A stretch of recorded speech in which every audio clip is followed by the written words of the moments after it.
bit about the effect of jungle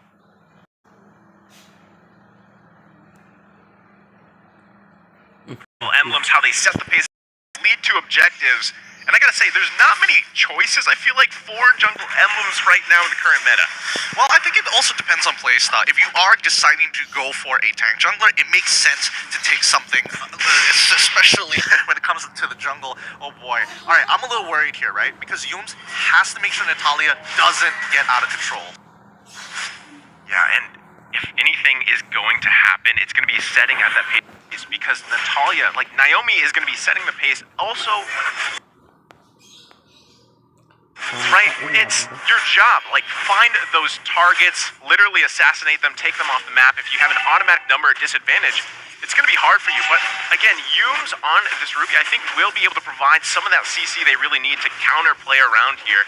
It's just, do they have enough? And again, the biggest question mark is, how is Julian going to affect this whole thing? Because a lot of the times, I mean, a lot of people out there, viewers as well, have not seen enough of Julian. Not to mention, we have Sprint City here on the side of Todak. Yeah, I'm not even sure how this Julian is going to play. I mean, if we take a look at the mini-map, we can see that he is kind of falling behind in lane. The rotations are there, so maybe they have an advantage there. Right now, Ken going to be the focus here. Pops the ultimate, Hurricane dances out of there. There's a knock-up. That's what I'm talking about. So as we see the game develop here, especially around these objectives, how will that play a part? Now, the first turtle is going to be up there. A little bit of action going up here. That's going to be the first blood already drawn off camera. Real World Midfish is going to come down. Momo's pretty low. He's got to be careful. Goes out. I don't think they can commit to this turtle just yet. They might bob and weave through it. Their jungler's pretty low. This could just go over to the side of Falcon here. Turtle trying to be taken out slowly but surely, and they grab it. First turtle of the game. First turtle of the game goes into the hands of Falcon, and this is exactly the way they like to play. They like to play for the early game.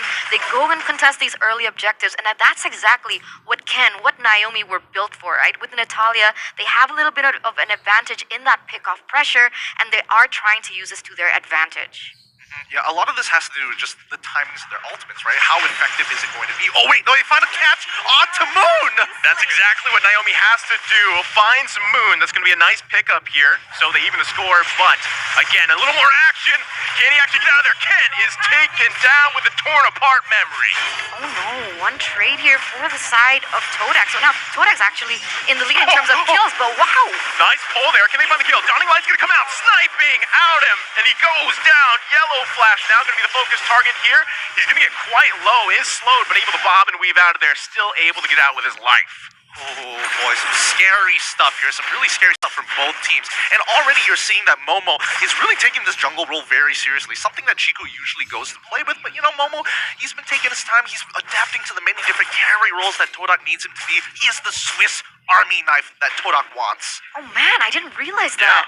Yeah, so man, that is how flexible Todak is for Maze Moon, and who else just swapped roles? Chiku. That's insane. That is a next level of flexibility that Todak has in their arsenal, and it seems like it's paying really good for them. Yeah, I mean, if you think about it, a lot of the teams that have those kind of flexibility options for their roster is going to play a part in here. Because, again, this is group stages. You don't want to show everything, but here's the I'm offended combination. Another kill taken here. Justin goes down. Todak is playing a really good game here, right? It's all about mid-control, is making sure that Naomi isn't allowed to roam around the map very, very free, and catching Justin off is very ideal to set up for situations. For an example, like Turtle right now. Yes, Xavier, he can't really do too much, but when he has that Dawning Light, you feel his presence, especially when you're low. And not only feeling his presence, but as the game goes longer, that presence of the Dawning Light is literally, what, 15 seconds? Every time you gotta worry out. Now here, the Turtle's gonna be secured by Momo. He gets that one. Hurricane Dance gonna find Yums, but now they're focused on I'm offended. And he goes in with a Dawning Light. Not going to connect here. Still going to be focused on. Killing spree goes over to Moon. They're turning it here. Now Yellow Flash has to be careful as they now focus here. Todak focusing on the mid lane. That was such a beautiful team fight by Todak. You could see that each and every one of them had their own winning condition. But wait a minute. Oh, Real World's going to come down. Look at the back lane. Momo finds Justin. Cancels the ult. Does his job. Torn apart memory again. Finding the target. Naomi's out of here. That's exactly what I was trying to mention. mention. I mean, they all know what they need to do. They need to go in for that backline, and they're just so good at being able to split those jobs. As once again, Yellow Flash really showing his supremacy, although we can see that Chiku is still able to be maneuvering around that. Ooh, that spacing, though, is looking real good for Chiku. But they did a cheeky lane swap here, which is rather interesting, knowing that Clint doesn't seem to be falling off as hard as Chiku wants to. He wants to press the advantage even more. He wants the outpush and continuously play for neutral objectives. Yeah, and one thing that we've seen a lot of, hold on, Yellow Flash could be in trouble here. He's got to slow out, but he's actually going to survive for now. Forme is also across the map. Same thing. Now, as I was going to say, you mentioned, Clint. Silent here on this Clint. A lot of the times when we see this hero picked, this is the best case scenario, right? Get into the game, be 0-0-0, farm up, and then later on in the game, you pop off for your team and actually win those little skirmishes, those team fights later on. I think this is good for Falcon Esports, and they can play around this for now. And it's more emphasized. Yellow Flash should be okay here, right? All right, he walks away. But yes, this is emphasized more by the Weapon Master that Silent decided to take instead of your traditional killing spree. Well, right now, they're actually going to focus here on the top lane, but they got wind of that. They're going to back off here. Turtle going to be up here just in about 10 seconds. So we see how this plays out. A lot of these fights, though, we haven't actually seen a team fight Turtle yet. Most of them have just been a thing after team fights happen. They're down an objective, and they go for it. So Forme is going to focus on the turret. Turtle comes up. Looks like the rest of Todak is up there. And Falcon might be looking to respond. We're going to go ahead and start up the Turtle now. It's about half health. Ken just around the corner. Yoon's actually pretty low here. He's got to be careful, but it's going to be secured here now by Ken. The Hurricane's dance might go to safety.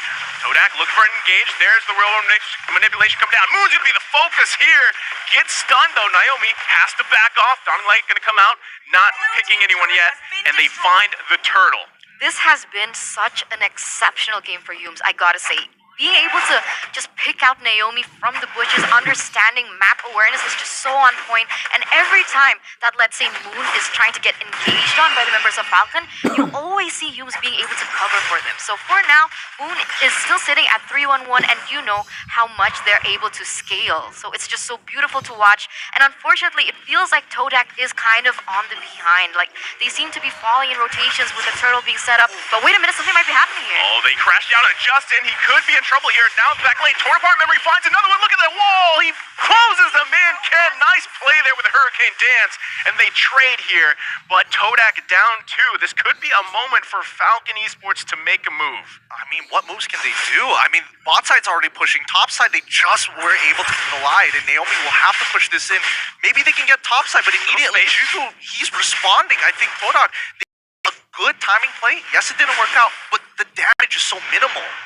Oh, man, and talking about damage right there. Naomi's going to survive here, but we're starting to see that. Oh, my goodness! That's what we're seeing, the dawning light into the bush. That was quite insane. I mean, I thought that Naomi would be able to get out of there. I mean, being able to just push it a little bit, that was super good. A really fair trade for the side of Falcon, understanding that they are in the behind at the moment with the side of Todak, but that dawning light was just so on point. And this is what I mean. It feels like, once again, Todak is outclassing Falcon. Another turret is going to be given to them, to their name, and look, Todak once again leading with 2,000 gold.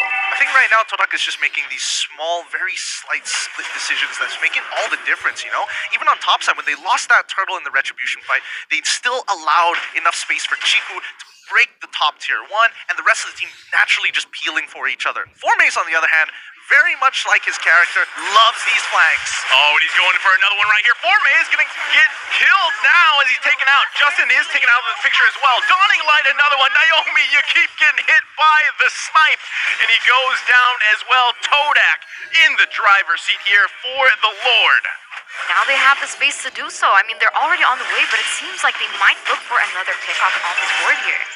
Yums and Chico playing guard here. Look at the potential, the threat potential of the zone out right here. This could very well just be a free first lord of the game. Todak going to go ahead and secure this one. There's not much Falcon can do here. I mean, they took that without Retribution. The cooldown was still on Momo, and that's how much pressure Todak has. He didn't even have to use the Retribution at all, even though there were 3 members from the side of Falcon that were actually in the vicinity. But now, in 10 minutes, we are going to take a look at the items. Yep, numbers advantage is always working working out well, but notice that, I mean, just so many items already built so quickly for Formaze at this stage of the game. With Mystery Shop, he's got 3 down to go. So he's very confident when he's taking these trades, especially against Falcon, who currently right now do not have the magic resist to protect themselves. I feel like there's so much, as you mentioned, so much magic damage, right? And you're going to have to worry again about Silent. Now, Silent does still have the potential to get somewhere. Now, if you take a look at the gold, right, he's second for their team, but look at the difference here side of Todak. Well, it's clear that Chiku is the driving force for Todak when it comes down to this lead, especially since it is a 5k lead. They're probably going to get the outer tier turns, which is great. Ideally for Falcon, they don't get caught out here. Oh, they're going to get caught here. Yellow Flash still going to be okay. That's going to be the torn apart memory consumed. They actually get a turret now as well. Like you just mentioned, they're going to be focused.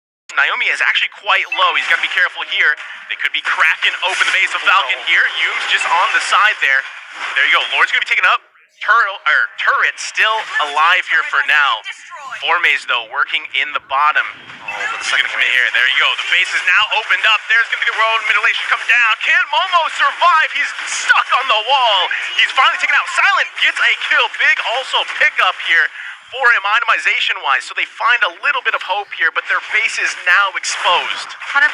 They lost an inhibitor turret in that process, but it's not going to be as easy for Todak to penetrate that base. And I say that because of such high ground that they have with the real-world manipulation. So if they can time it perfectly, I do believe that they have the ability to defend. I mean, maybe just buy more time for the side of Silent to get those really important items to scale up further in towards the late game as we are entering minute number 12. And we're looking at the damage dealt. Formaze is obviously doing great. Moon following up really quick, but Naomi surprisingly is really evening out the scores in these fights and making sure that he can do enough damage so that Todak actually get punished on these bigger trades. But notice the conceal play. Oh, they're not going to commit yet. Actually, they find one. Ken's going to push him back. Nice zoning here against the wall. The Hurricane Dance Chiku. Immortality's going to be popped. Can they find the kill here? There you go. Silent grabs one, forcing the flicker out. Goes in with the Falling Star Moon. Dawning Light response here. They get the knock up. Killing spree over to Moon. They're trying to turn this one around. Meanwhile, Momo and Silent going one-on-one. Oh, look at Naomi finding a target. Can he get another one? He goes in for that one. Now Formaze. It could be in trouble here. 2 versus 2. Double kill Formaze. This is the power of Julian. Another Dawning Light. They gotta be careful. Formaze commits triple kill. 1, 2, 3 before getting taken down by Naomi. 4 traded for 4 for both teams. So that was trades after trades. And I gotta say, Naomi played that beautifully well. I mean, she was able to flank from the backside, find those priority targets. But unfortunately, it was just not enough damage to be able to take Todak as a whole. I mean, check out that Dawning Light as now we're going to take a look at the instant replay here by TikTok. Yep, I mean, look at the way that they're playing this, right? They're peeling back here, and I think Todak made one blunder out of this entire play. Formaze is doing great, and Moon needs to communicate with Formaze when he has this Dawning Light. Formaze could have easily walked back in to pick up that kill on Ken much sooner and responded to Naomi, or even pulled back to Momo in towards the mid lane, guiding his way through the purple side of the jungle. But now a technical pause is through. We always got to have one of these, you know? It happens. We have a pause that's going to be okay. They got to figure things out. But we can talk a little bit about this game as a whole. I mean, it's almost to the point where it looks like Todak is looking to push into the base. They could be waiting for that next Lord to really end this game number 1. But what is happening here with Falcon? Do they have a chance, like Eterna mentioned earlier, do they have a chance to actually defend this and turn this around? I mean, I gotta say, I thought it would be completely one-sided for the side of Todak, realizing the rotations that Todak has had in the game. I mean, they were winning on the rotations, they were getting the trades, they were getting the objectives, but every time it seems like when Todak wants to siege, wants to look for a team fight, they always seem to either fall behind or equalize with Falcon. Yeah, I know it hasn't been the cleanest of fights. Yeah. We aren't seeing just consistent wins without taking any losses here. Falcon have been pushing back, and they're playing for what their team composition is going to be better at, which is the later stages of this game. If we have to compare Brody in comparison to Clint, depending on what Brody has built, which we will see later on into the game, Clint will naturally outscale him. If he builds full-on damage, gets a little greedy with it, plays around his Eve, who will eventually do so much damage to the rest of their teams, it's going to be tough for Todak to play anywhere past the 13th, let's give it a little bit more generous here, 14th minute of the game, considering their lead. And I was going to say, we talked about this going to the draft, the combination of having a real manipulation plus the Kai. And so far from what we've seen, it worked. Like, they're making it work. It right? was really, really clean how he pushed Yeah. him all the way from the above. I didn't even think of that happening. I would have immediately thought nearest wall, get him locked down, but no, really pushing him out of position to not have that cover. And which allowed, I believe it was Silent that was just in the base, getting the shots off, right? And then he finally gets the kill, gets the immortality out, and that really plays a part here. So these are these moments for Falcon Esports to actually pull this off. I mean, they can defend, and we'll see how this plays out, but right now, Todak definitely, like you said, 14 minutes, they're going to struggle past that certain mark. So, but Todak, these guys have experience, and this is to say they're so well decorated. M1, M2, M3, MSC 2021, and the SEA Games Vietnam 2021. Correct me if I'm wrong, Gideon, but they also did MPLI as well. So in total, they have 7-time international experience. Absolutely. They've got so much international experience in comparison to the rest of, I would say a lot of Malaysian teams and especially professional teams in the MPL where they've dabbled in it. They didn't get the expected results, but they aren't able to come there a second time. But Todak, every single time people question them about, hey, are you consistent? You guys are throwing these games. You guys are trolling so often in regular Justice Warriors on their keyboards. But Todak, with this lineup, does that not tell you enough? No matter how much they experiment, they will always make it to an international tournament. I think there's a lot to say about that. When you have this type of international experience like this, that's on your record right here, right? So when you're a team going up against Todak, knowing that full well, I'm sure that has a part to play in it. And I gotta say, Falcon is actually doing a pretty good job. They're doing better than I expected. Eterna mentioned it earlier as well. She kind of expected a one-sided game here for game number 1. But I would love to see Falcon Esports go ahead and hold on a little bit longer. They have a lot of great tools to actually counter the plays or decisions, because I still think Silent has enough time here. Naomi finds the targets that he wants to, then this could actually turn around. We've seen it happen before to Todak, I believe, in your own MPL, and they have had games kind of slip out of their hands. So we'll have to see how this plays out here. And we are going to be jumping back into this game. They've got things figured out. Let's see how the game number 1 plays out. Let's see what's happening right now. It does seem like Todak is just going straight for that next objective with the Enhanced Lord. Okay, right now, Lord's going to be taken here by the side of Todak. So they go ahead and secure that. Real World Miller's going to come down. Dawning Light shows the damage, but they find no kill just yet. Momo could be in trouble here. Gets the CC. Mega kill for Naomi. Right now, it's going to be a 1-for-3 trade. Was the Lord worth it? Come on, I am so impressed by that. You gotta say, that was such a good team fight for the side of Falcon. Sure, they lost a Lord because they came to that area a little late, but for the most part, come on, 3 trades on the board?